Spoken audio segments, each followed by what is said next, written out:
دیکھیں جو تقدیر ہے نا، یہ فیٹ ہے، یہ لکھی ہوئی ہے، اللہ تعالیٰ کے نالج میں ہے اور اللہ کے کنٹرول میں بھی ہے، لیکن اس کو ہم لوگ جبر کے میننگ میں لیتے ہیں. جبر کے میننگ میں اس کو نہیں لیا جانا چاہیے. اسی طرح سے جو تدبیر ہے وہ ہماری ایفرٹس ہیں، اور یہ بحث شروع سے چلتی آ رہی ہے کہ تدبیر اور تقدیر میں کیا فرق ہے، اس میں کس کے تھرو چلنا چاہیے. اور خود قرآن میں بھی اللہ تعالیٰ نے جیسے فرمایا کہ تم میں سے کوشش کرنے والے کی کوشش کو عنقریب دیکھ لیا جائے گا، دیکھ لیا جائے. اور پھر ہر آدمی کے لیے وہی ہے جس کی اس نے کوشش کی ہے. لیکن اس کے ساتھ ساتھ یہ بھی ہے کہ تم چاہ بھی نہیں سکتے اگر میں نہ چاہوں. میں نہ جاؤں. اس کا مطلب یہ ہے کہ اللہ تعالیٰ ہمیں دو پرسپیکٹو سے سمجھانا چاہ رہا ہے، تدبیر اور تقدیر. اب میں اس لمبی بحث میں نہیں جاتا، میں آپ کو اپنا اوپینین دے دیتا ہوں. ہمارے اختیار میں کچھ نہیں ہے، نہ ہماری کوئی فری ول ہے، نہ ہمارا کوئی، نہ ہم سوچتے ہیں، ایسی کوئی بھی بات نہیں ہے. ہاں ہمارے اختیار میں صرف ایک چیز ہے، میں تو اس پہ بھی شور نہیں ہوں، لیکن پھر کچھ نہ کچھ تو دنیا میں کرنا ہی ہے. تو مجھے ایسے لگتا ہے کہ جو میں نے آخری اختیار دیکھا ہے جس کے علاوہ مجھے اور کوئی اختیار نظر نہیں آیا، وہ یہی ہے کہ ہمیں جب سوچ آتی ہے، جب خیال آتا ہے، تو خیال کے ساتھ پازیٹیو اور نیگیٹو ڈیسیژن کی ڈیمانڈ آتی ہے. ہم اس کو چوائس کرتے ہیں. یہ جو چوائس ہے یہاں تک صرف کہ یس یا نو. فار ایگزامپل آپ ہو سکتا ہے یہ سوچیں، آپ کے ذہن میں یہ خیال ہے کہ ناصر افتخار کو کال کرتا ہے. تو یہ خیال جب آپ کے ذہن میں پیدا ہوا ہے تو اس کے ساتھ دو آپشنز لگے ہوئے ہیں، یس اور نو. آپ ان میں سے ایک چوائس کریں گے، اور جب آپ نے چوائس کیا یس تو اس کے نتیجے میں دو ایکشنز پیدا ہوں گے. یعنی آپ جب چوائس کر لیتے ہیں تو آپ ایکٹ کر دیتے ہیں. ایسی ہے. جب آپ سوچیں کہ کال کرتا ہوں تو کال تو ہوگی. ایک آدمی نے سوچا نماز پڑھتا ہوں، نماز ہوگی. آپ تو اپیئر ہوگی نا، آپ تو رزلٹ آئے گا نا اس کا، وہ تو ہوگی، پہلے تو دل میں ہوگی. تو اسی طریقے سے جب آپ یہ سوچیں گے کہ اچھا کال کرتا ہوں، آپ نے یس کیا، اس تھاٹ کو چوائس کیا، تو اس کے نتیجے میں کال ہو گئی، تدبیر چل گئی. اب آگے جو اس ایکشن کے نتیجے میں رزلٹ پروڈیوس ہونے ہیں ان پہ آپ کا کوئی کنٹرول نہیں ہے. بالکل ایسے وہ تقدیر ہے. وہ رزلٹ بھی دو طرح کے ہوں گے، یا میں کال اٹھاؤں گا یا میں کال نہیں اٹھاؤں گا. نہیں، آپ کی یہ تقدیر ہوگی، میرے لیے یہ چوائس ہو جائے گی کہ میں نے فون اٹھانا ہے یا نہیں اٹھانا. میرے پاس تو چوائس آ گئی، میرے پاس اسٹیمولس آیا، محرک آیا، کسی چیز کی حرکت ہوئی، اور میرے پاس دو آپشن آ گئے، سننی ہے یا نہیں سننی. آپ کا اس پہ کوئی اختیار نہیں ہے، میرا اس پہ اختیار ہو گیا کیونکہ میری یہ چوائس بن گئی، اور یہ سرکل چل گیا. اس جگہ کو پکڑ لیں، اس کو کھولتے جائیں، پھیلاتے جائیں، آپ کو تدبیر اور تقدیر کا فلسفہ سمجھ آتا جائے گا.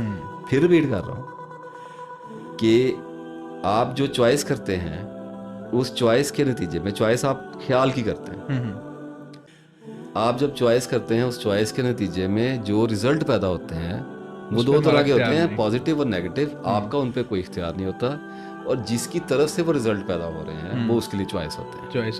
اور یوں یہ گیم چلتی رہتی ہے. ٹھیک ہو گیا.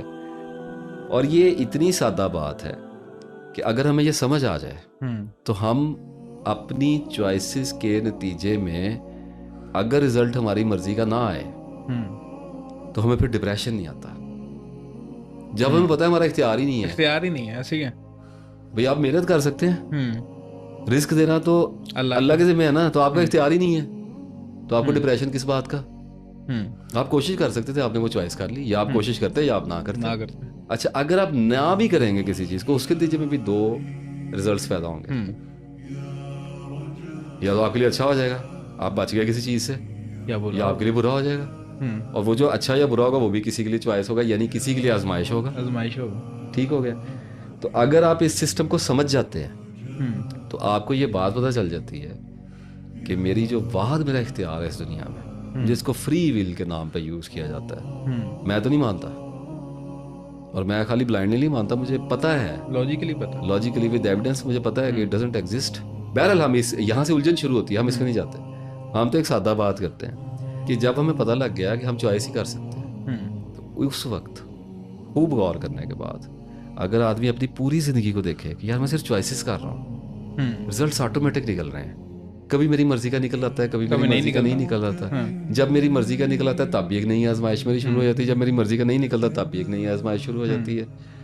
تو وہ پھر اللہ تعالیٰ کے آگے سجدہ کرتا ہے اور وہ کہتا ہے یا اللہ میری تو چوائسیز بھی بلائنڈ ہیں، اگر چوائسیز بلائنڈ نہ ہو تو رزلٹ میری مرضی کا نکلے گا. اللہ تعالیٰ نے کہا نہیں کہ ان کو کہہ دیں کہ اگر میرے پاس غیب کا علم ہوتا تو میں کوئی برائی اپنے آپ تک پہنچنے نہ دیتا اور میں ساری بھلائی اکٹھی کر لیتا. کہ اگر مجھے پتا ہے کہ میری چوائس ٹو دی پوائنٹ ہے تو ولنریبلٹی کبھی مجھے آ نہیں سکتی.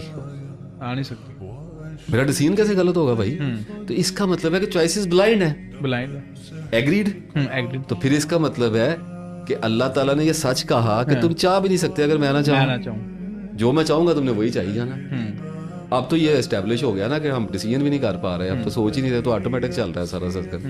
لیکن چونکہ ہم زندگی میں ہیں, ہم نے دنیا بسر کرنی ہے, کسی چیز کی اصلیت کو جاننے کے بعد جب آپ اس کے ساتھ چلتے ہیں تو آپ کے لیے بہت آسان ہو جاتا ہے. ایسے ہی اب دیکھیں نا, ایک آدمی ڈرائیور ہے, اس کو گاڑی کا کچھ نہیں پتا, صرف اسٹیئرنگ کا پتا ہے, گیئروں کا پتا ہے. نارمل جو ڈرائیور ہوتے ہیں, گاڑی خراب ہو گیا کھڑا ہے نا, لیکن جب مکینک گاڑی چلاتا ہے اسے پتا ہے میں نے کیا کرنا ہے.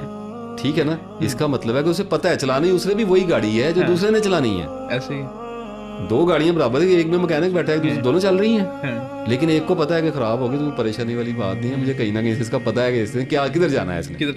تو اگر آپ کو زندگی کا پتا ہے کہ میرے پاس کوئی فری ول نہیں ہے, میرے مائنڈ میں تھاٹ آتی ہے, میں اس کو اپنے پریویس ڈیٹے کے حساب سے یعنی پاسٹ کے تجربات کو, ماضی کے تجربات کو مد نظر رکھتے ہوئے اس میں سے یس یا نو چوائس کر کے پریزنٹ میں بیٹھ کر ایک ایکشن کریٹ کرتا ہوں, یعنی کہ ایک ایونٹ کو موشن میں ٹریگر کرتا ہوں. ایسی گاٹ اٹ. اور اس کے نتیجے میں جو رزلٹ پروڈیوس ہوتے ہیں ان کے اوپر میرا کوئی اختیار نہیں ہے. اس کا مطلب ہے کہ میری چوائس بلائنڈ ہے. ریوائنڈ کر لیں سارے کو, تیز ہو گیا ذرا تو دوبارہ سن لیں. تو جب یہاں تک پہنچ گیا تو سجدہ کرے اور اللہ تعالیٰ کو کہے کہ یا اللہ میں چاہ بھی نہیں سکتا. چاہنے کا مطلب سوچنا ہے. Desire is thought. تم سوچ بھی نہیں سکتے اگر میں آنا چاہوں تو. یا اللہ مجھے توفیق عطا فرما کہ میری چوائس ٹھیک کر دے. اس کا مطلب یہ ہے کہ ربی انی لما انزلت الی من خیر فقیر, جو تو میری طرف نازل کرے میں تو فقیر ہوں, تو بھلائی نازل کرے گا میری طرف, اور اگر کوئی آزمائش نازل کرے گا تو مجھے صبر دے دے.